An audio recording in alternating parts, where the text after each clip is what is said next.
이중과세 내고 양도세 또 내고 이게 이중과세 아니냐. 그렇죠. 이중과세가 네네. 맞죠.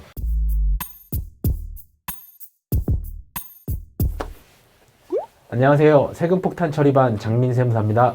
네, 안녕하세요. 이영훈 세무사입니다. 네.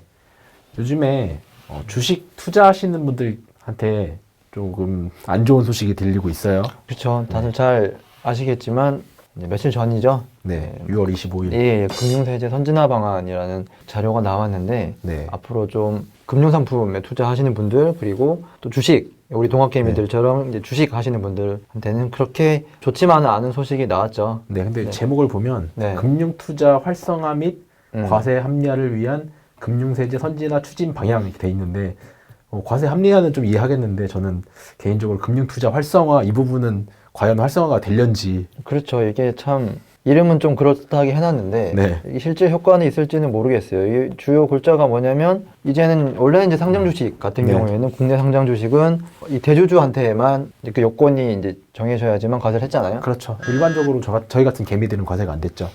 그렇죠. 네. 네. 그랬는데 이제 앞으로는 뭐 몇 년 남았지만 유예 네. 기간이 있겠지만 네. 이제는 모든 주식 투자를 할 때 모든 네. 종목에서 이익이 났다라고 하면 세금을 내야 되는 네. 뭐 그런 상황이 만들어진 거죠. 네. 네. 그러면 네. 오늘은 네. 그 세부 내용 가지고 저희가 한번 설명을 해보면서 네네. 네. 그러시죠. 그렇게 진행을 해보도록 하죠. 네.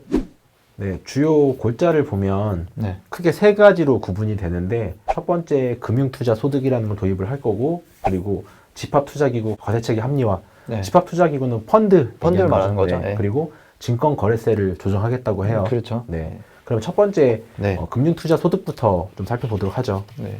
이게 참 포괄적인 개념이죠. 이제 네. 지금까지는 금융상품에 투자를 하든 주식에 투자를 하든 다 각각 이제 뭐 채권이면 채권, 파생상품이면 파생상권 다 개별적인 어떤 그 이익이 있었고 했는데 이제부터는 앞으로는 모든 것들을 다 하나로 묶겠다는 개념이죠. 그래서 이익이 난 부분에 대해서는 과세를 하겠다. 네. 포괄적인 범위 내에서 이게 주요 골자이죠. 네. 그러니까 기존에는 내가 금융상품을 가지고 있으면 네. 금융상품에서 배당을 받거나 그렇죠. 이자를 받게 되는 경우에는 네네. 배당소득 또는 이자소득으로 네. 과세를 하고 네. 주식 같은 경우는 아까 제가 말씀드렸던 것처럼 네. 내가 대주주나 네. 뭐 특별한 요건이 아니면 일반적인 상장 주식을 가지고 시세 차익이 발생을 했다고 그렇죠. 그러면 양도 차익에 대해서는 과세를 네. 하지 않았는데 이게 2023년부터 네. 과세를 하겠다는 거고 그리고 채권 같은 경우도 개인은 네. 사실은 매매 차익은 비과세였죠. 네, 그런데 비과세였었는데 이런 소득도 다 이제 앞으로는 과세를 하겠다라는 네. 게 되다 보니까 채권은 받게 됐죠. 네, 채권은 22년부터 네, 네. 과세를 그렇죠. 한다고 예고가 지금 되어 있고 예, 예. 상장 주식 같은 경우는 네. 23년부터 네. 한다고 돼 있죠. 네, 네. 그러면 주식 관련해서 좀 세부적인 내용 좀 얘기 좀 나눠보죠. 네, 네. 네, 소액주주 상장주식 양도소득에 대해서 자세히 살펴보면 네, 네. 상장주식 양도소득을 과세를 하는데 네. 전부 다 과세를 하는 건 아니고 또 2천만 원까지는 또 공제를 해준다고 하죠. 그렇죠. 이게 손익을 통산해가지고 네. 모든 손익은 뭐 이익이 난 것도 있고 손실이 난 게 있을 테니까. 그렇죠. 예를 들어서 A 주식에서는 이익이 났고 네, 네. B 주식에서는 네. 손실이 났다고 그러면 그렇죠. 네. 이걸 통산을 해가지고 예, 예, 예. 과세를 하겠다는 네, 거죠. 네. 그래서 합계가 이제 플러스면 이제 세금을 내게 되는데 네. 그거마저도 이제 2천만 원이라는 소득을 공제를 해주기 때문에 네. 그거 2천만 원이 넘는 이제 이익을 보신 분들은 이제 과세를 하겠다라는 개념이 되겠죠. 진짜 개미는 과세하지 않겠다. 그렇죠. 뭐, 예, 뭐 100만 원, 200만 원 번 거 가지고는 과세는 하지 않겠다. 네. 그런 개념으로 보시면 될 것 같고요. 네. 그리고 네. 2월 공제라는 또 개념이 들어왔잖아요. 그렇죠. 이게 만약에 손실이 있는데 원래 한 번만 써먹고 말 것 같으면 사실은 큰 실익이 없을 수 있는데 만약 손실을 봤는데 3년 동안 이렇게 유예를 해주는 거죠. 네. 그래서 그러니까 올해 네. 손실이 발생을 했으면 네. 앞으로 3년 동안 소득이 발생을 하면 네. 그 소득에서 기존에 올해 발생한 손실 부분을 차감을 해준다는 거죠. 네, 그렇죠. 네. 그래서 사실은 이 3년도 너무 짧다라고 하시는 분도 많으시더라고요. 뭐 국회에서도 그렇고 그래서 이 기간을 5년으로 늘려야 된다. 네. 뭐 이런 말씀도 있는데 아직 이게 선진화 방안이 나오긴 했지만 이게 세법 개정안에 또 반영이 돼야 되고 네. 실제로 시행이 되기 전까지는 조금 일부 조정은 있을 수 있기 때문에 네. 그 부분도 좀 참고로 네, 하셔야 직접 해야 될 것 같고요. 같습니다. 네. 그리고 세율은 어떻게 과세를 하죠? 이게 세율은 지금 이제 대주주인 경우에 이제 상장주식 같은 경우에는 원래는 20% 또 3억 원 기준으로 그렇죠. 3억 원 네. 이하는 20%, 3억 원 초과분은 가표가 25%. 이제 3억 원 초과분 25%인데 네. 이 금융투자소득으로 이제 반영이 돼서 세율은 뭐 동일합니다. 20%로 과세를 하고 또 3억 원 초과는 이제 25%가 되는데 다만 이제 이 금융권에서 신고를 할 때 이제 원천징수를 하게끔 될 거거든요. 그래서 네. 자체적으로 신고를 할 텐데 그때는 원천징수는 이제 20%로 이제 원천징수를 하고 추후에 이제 필요한 부분이 있으면 만약에 누진 과세를 해야 되면 다시 이제 적용을 하게 되겠죠. 네, 그러니까 원천징수라는 개념은 뭐 많이들 아시겠지만 네. 소득을 지급하는 자가 네. 미리 세금을 음. 공제를 하고 지급을 하고 그 네. 부분은 이제 미리 낸 세금이 되는 거죠. 원천징수 그렇죠. 세액은. 네, 네. 그러니까 20%로 소득을 지급하는 뭐 증권회사나 네, 금융회사가 되겠죠. 금융회사에서 소득을 지급을 할 때 20% 원천징수를 하고 나중에 다음 연도 5월 달에 종합소득세 신고를 하면서 뭐 정산을 하는 하고 네, 그래서 그런 아마 부분이 되겠죠. 금융회사 같은 경우에 이제 매달 이렇게 손익을 통산해서 네. 일단 원천징수를 이제 예시적으로 해놓고 네. 그 후에 이제 통산하게 되는 그런 개념으로 보시면 될 것 같습니다. 네, 그럼 뭐 증권회사 전산팀이라든지 이런 분들은 이제 또 이런 난리가 나겠죠. 나겠죠. 이제 네. 이거 나오는 순간 이제 전산님 개발 시작을 해야 되고 네. 또 이런 시스템이 잘 된 증권사로 아무래도 고객들이 많이 가겠죠. 네. 아무래도 이런 부분들을 정밀하게 해줄 수 있는 데가 또 필요하니까. 네. 근데 지금도 그렇지만 네. 내가 계좌가 있는 증권회사가 네. 뭐 한 군데면 괜찮은데 예, 예. 뭐 여러 증권회사의 계좌를 가지고 네, 계신 네. 분들도 있잖아요. 그런 분들은 이제 제 생각인데 개인적으로는 생각이지만 한 증권사로 몰지 않을까. 왜냐하면 여러 군데 있으면 원천징수를 여러 군데서 할 텐데 네. 어차피 추후에는 또 이렇게 합산해서 신고를 해야 되기 때문에 네. 그런 많이 부분은 번거로워지죠. 예, 번거로워지는 부분이 많을 수 있잖아요. 네. 그래서 한쪽으로 좀 몰리지 않을까. 네. 계좌가. 네, 일단은 뭐 아직 뭐 개정안이 나온 건 네, 아니니까 네. 현재 추진 방향으로 나온 걸 봤을 네, 때는 네. 뭐 이런 좀 실무적으로 어려움이 발생을 할 수도 있다라는 네. 말씀 좀 드리고 싶네요. 예. 네, 그럼 두 번째 펀드 네. 집합투자기구라고도 네. 하는데 그 얘기 좀 해보도록 하죠. 예, 그래서 뭐 이 영상 보시는 분들 중에서도 펀드 투자하시는 분들 많으실 텐데 네. 사실 펀드 투자하면 세금은 하나밖에 없어요, 실질적으로. 뭐 그렇죠. 예, 배당소득밖에 없는데 뭐 환매를 할 때나 아니면 네. 이익 분배받을 때 다 이제 15.4%를 떼고 네.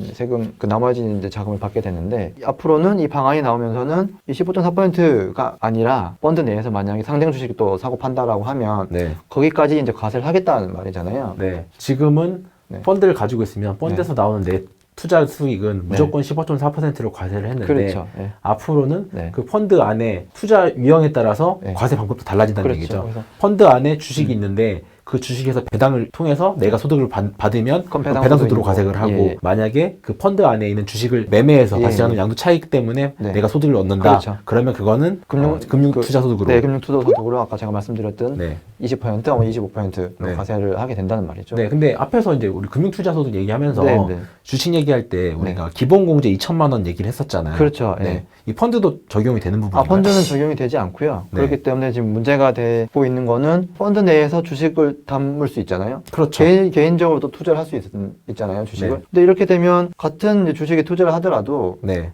그냥 소위 말하는 R 주식에 투자한 사람은 2천만 원 공제를 받을 수 있고 네. 펀드를 통해서 이제 간접적으로 투자를 한 사람은 공제를 못 받고 이런 일이 생기기 때문에 네. 이렇게 되면 사실은 주식형 펀드 이런 것들을 할 요인이 전혀 없어지겠죠. 아, 네. 그러네요. 네, 같은 뭐 종목에 투자를 하더라도 직접 투자하는 거하고 그다음에 간접 투자하는 거하고 세금 차이가 확 날 수 있기 때문에 네. 그래서 이제 선생님 말씀은 네, 내가 그냥 순수하게 주식을 투자를 하는 거랑 네, 예를 들어서 내 펀드를 가입했는데 네. 그 펀드가 삼성전자에만 투자하는 펀드다. 네, 그럼 내가 예를 삼성전자 들면- 직접 투자하는 거랑 예, 실질은 똑같은데 그렇죠, 외형에 따라서 네. 이 펀드에 투자했기 때문에 네. 기본공제를 안 해주고 그렇죠, 예. 직접 투자는 기본공제를 해주고 네. 이런 불공평이 생긴다는 예, 거죠. 예. 그래서 일각에서는 이건 뭐 펀드 죽이려고 그러는 거냐라는 얘기도 지금 쏠쏠하게 나오고 있는데 근데 뭐 예전부터 뭐 정부에서는 네. 개인들한테 직접 투자보다 간접 투자를 많이 유인하지 않았었어요? 지금까지도 계속 그러고 있었죠. 그래서 우리 연말정산을 할 때도 네, 펀드 투자를 하면 네. 공제를 하는 부분도 있었잖아요. 있었죠. 네. 있었죠. 뭐 한시적으로 이제 적용시켜주는 것도 있었고, 네. 뭐 고배당 주식 뭐 이런 것도 있었는데 네. 뭐 이렇게 되면은 정말 펀드는 죽이는 것밖에 안 되죠. 상장 주식 펀드들은 예를 들면 네. 네. 뭐 해외 주식을 하면 해외 네. 주식 자체는 원래 양도소득세가 그렇죠. 발생했기 과세 때문에 대상이니까. 차라리 해외 주식을 하는 펀드를 투자를 한다던가 네. 뭐 이렇게 좀 자금이 몰리지 않을까 생각하고 있습니다. 네. 뭐 그런 불합리는 있지만 네. 또 이번 대책에서 뭐 네. 예시를 든 걸 보니까 네. 과거에는 펀드 안에 내가 그 펀드 안에 뭐 주식 부분도 있고 네. 채권 그러니까 예. 채권 주식 복합형 상품이죠. 네, 네. 그런 상품인 경우에 네. 예를 들어서 주식에서는 양도 손실 마이너스가 발생을 했고 네. 채권 부분에서는 네. 이익이 발생을 한 경우에 네. 통산을 하면 네. 주식 손실 부분이 더 커가지고 결국엔 손해인데 네. 과거에는 그 주식 부분에 대해서는 아예 과세를 안 했잖아요. 과세 안 했었죠. 그러니까 인정을 안 했기 때문에 예, 예. 채권의 이익만 가지고 그렇죠. 나는 원래는 손실인데 결론적으로는 손실인데 네. 채권에서 이익을 받기 때문에 과세를 했었단 말이죠. 네네. 네, 근데 이제 개정이 되면 네. 그 주식의 손실 부분도 합산을 해서 통산하기 때문에 네, 그런 부분이 있을 수 네, 있겠죠. 네, 그런 부분이 이익을 좀 네, 볼 수 네. 있는 거겠죠. 예, 예. 수많은 경우가 이제 수가 있겠지만, 뭐, 단편적으로 봤을 때는 일반 그냥 주식은 공제를 많이 해주고, 펀드 한다고 해서 안 해주고, 이렇게 되면 형평성이 맞지 않는다 문제도 좀 있을 것 같습니다. 네, 네. 주식형 펀드 투자하시는 분들은 네. 네, 많이 좀 실망스럽겠죠. 그렇죠. 지금. 네, 네. 네. 자산 운용사들도 그럴 거고. 네, 근데 뭐 네. 이 부분은 아직 법이 개정된 건 아니니까. 네, 아마 또, 이게 피드백을 많이 받고 네, 나서 여러 가지 얘기가 많이 나오고 있기 때문에 네, 이 부분은 좀 뭐, 보완이 될 네. 거라고 보고 있습니다. 네네.